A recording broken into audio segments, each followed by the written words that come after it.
News 8 at 5 starts now. A teen father targeted in an overnight shooting and crash in Hartford. His family searching for answers and speaking to News 8 tonight. We're sending a message today. You will not wait. And the calls for justice grow louder after an unarmed couple was shot at by police in New Haven. All that coming up in a moment. First, though, we begin with breaking news in New Haven. Multiple crime scenes under investigation now after a driver was shot in the New Hallville section of the city, then crashed into a bus stop shelter. News 8's Amy Hudak joins us live on Sheffield and Division, where both roads are blocked off. Amy. Darren and Ann, we just learned within the last 10 minutes that a 32-year-old man is in critical condition. Most of Division Street and Sheffield Avenue are still blocked off. We can still see the silver car. Right now it is being towed away. That car for a long period of time was pinned under a CT Transit bus stop.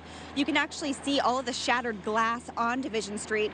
Crews right now are working to clean that all up. But we're hearing that the driver of that car was a 32-year-old man who was shot in the shoulder. He's the one in critical condition. And if we take a couple of steps this way, we can see where there was a second crime scene that has just been cleared up.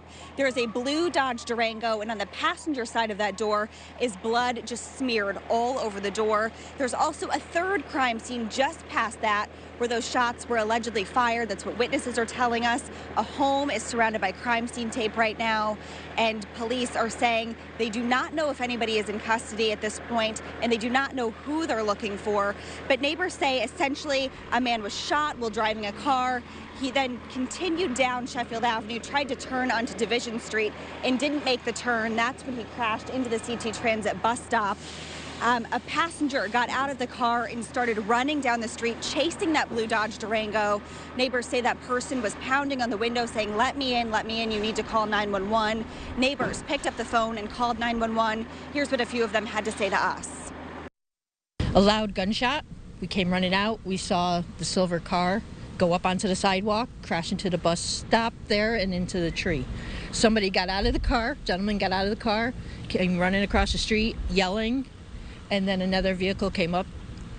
Division here, turned on the Sheffield, yelled at me to call the ambulance. I was already on the phone, went 911, and then he took off down the street. A very active scene here on Division Street and Sheffield Avenue. Both of these roads are blocked off in certain sections right now, and a 32-year-old man is in critical condition. What is most concerning about all of this is the number of kids, you can see them on the side of the street right here, that were getting home from the bus stop at this time. Their neighbors having to walk them past not one, not two, but 3 crime scenes. And again, police not making it clear whether or not they know who they're looking for tonight, but no suspect in custody. Live in New Haven, Amy Hudak, News 8. All right, Amy, thanks. Grief counselors on hand in Windsor today after a student at the high school was found shot to death in Hartford. News 8's Noelle Gardner talked to the family of 16-year-old Felipe Lopez. She has more from Hartford tonight. Noelle? Darren, Felipe Lopez would have turned 17 on Friday. His family tells me instead of planning a birthday party, they're planning his funeral. It's hard. Wiping away tears, Janice Colon says her boyfriend Felipe Lopez left the house around midnight, and that's the last time she saw him. We was laying down cuddling, and then he told me he'll be back in 15 minutes, and then from there, I don't know. The 16-year-old was found dead with several gunshot wounds after a crash at the intersection of Albany Avenue before 1 a.m. The car went through the traffic light at the intersection of Sigourney Street going northbound, crossed Albany Avenue, went into the driveway, and struck a vehicle right in that church driveway lot. Colon says before Felipe left the house, they enjoyed the evening with their 9-month-old daughter. He gave her a kiss. He always says, I love you to her before he goes to sleep. He plays with her. We was just all having a good time. Felipe was a Windsor High School student. His brother Jose says Felipe was excited to start a new job today so he could support his baby. He doesn't understand why anyone would want to hurt him. He was a good kid, never had problems with anybody. Come home, just be about his daughter. He wanted to make money for his daughter, and that's it. Felipe's brother says the family is heartbroken. I don't even know how to deal with it. I never lost something this close to home like this. Never lost somebody like this. And police say right now they don't have anyone in custody. Windsor High School has grief counselors on hand for students all week.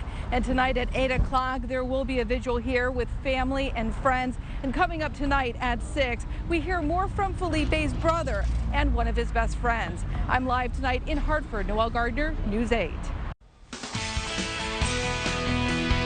Hi, everybody. All right, this month of April has certainly delivered on the rain, but it's delivered some wonderful days, and today's one. Yeah, bright sunshine, deep blue sky, a little bit of a breeze out there in New Haven. Looks spectacular. Hartford, look at a few fair weather clouds painting the perfect picture out there with the temperature at 62 degrees.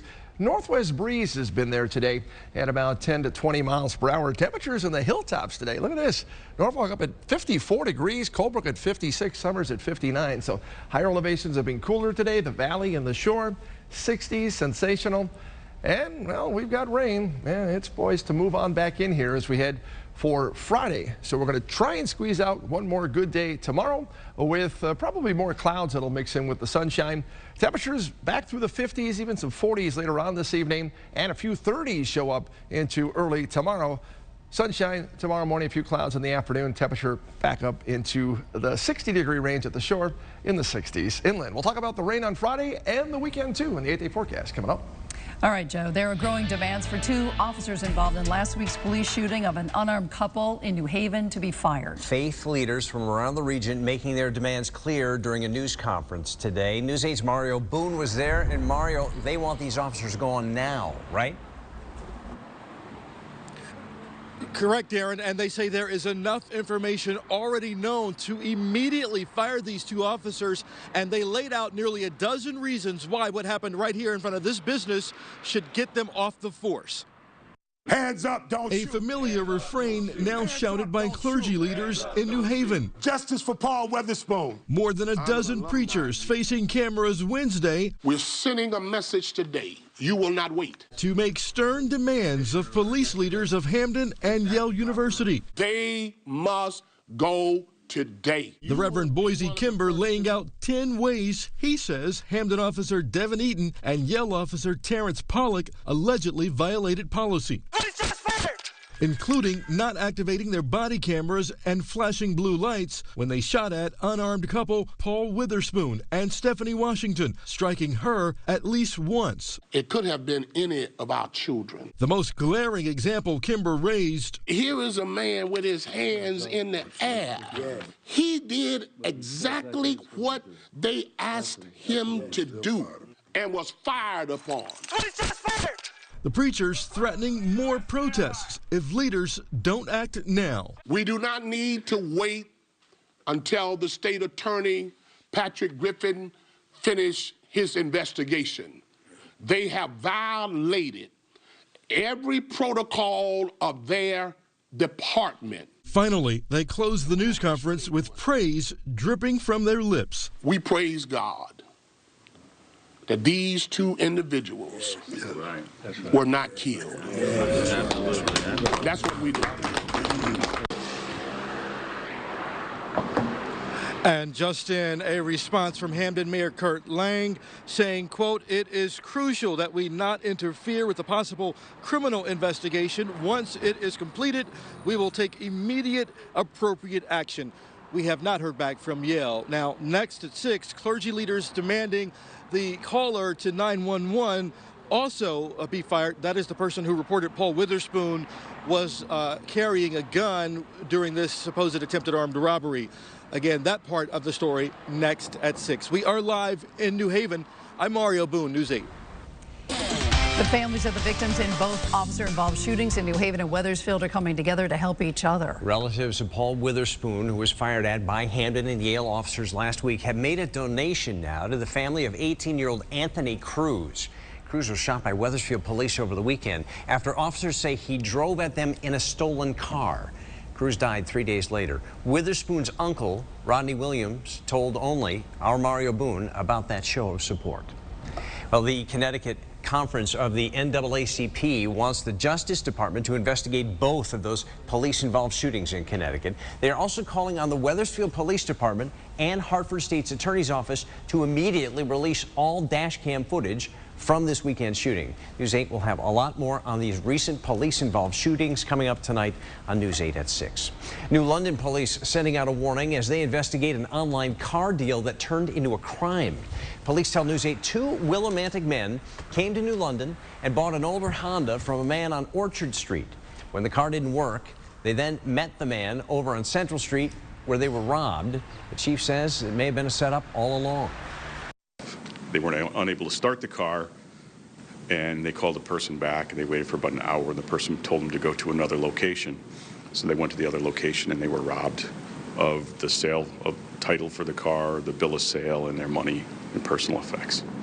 Police say people buying things through social media should meet in public places or in a police department lobby. The chief says there was also a scam going around last fall where teenagers posted cell phones for sale on social media and then tried to rob the people who showed up to buy them. There's an effort at the state capitol to have Connecticut join 37 other states and have early voting, but the change is more complicated here than most places. Chief Political Correspondent Mark Davis joins us live to explain why. Mark. Yeah, you said it. Hi, Ann. Good evening, everyone, from the Hartford newsroom. It's more complicated here because our voting rules are enshrined in the state constitution.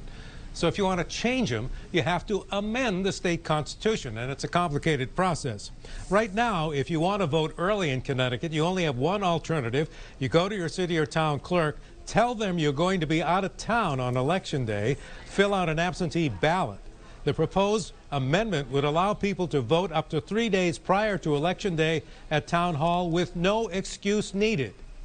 We don't want to create obstacles for people to vote. We want people to participate in their democracy. We put it to the voters, they approve it.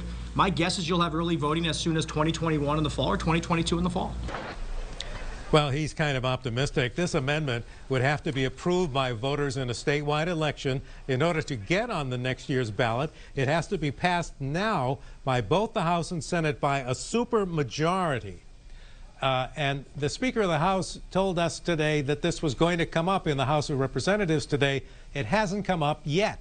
Apparently, they're still negotiating with the Republicans because in order to get a supermajority, they need 114 votes. And my guess is right now they don't have that. If they don't get a supermajority, they'd have to start all over again in the next legislature to prove it twice. So you see why it's so complicated. They're working on it. We'll see what happens tonight. By the way, they did order dinner, so I guess they plan to be there a while. Live from the Hartford newsroom, Mark Davis, News 8. All right, Mark, thanks. And coming up here, stricter rules for kids and screen time, and they are especially tough on kids under 5. We'll take a look at some brand new guidelines. Changes are coming to check in at the airport, why your current ID may not work next year. Also, Stop and Shop puts out its final number on how much that worker strike hurt its bottom line. And at 6, the Connecticut golfer who was attacked by a bobcat last week shares his story about what happened.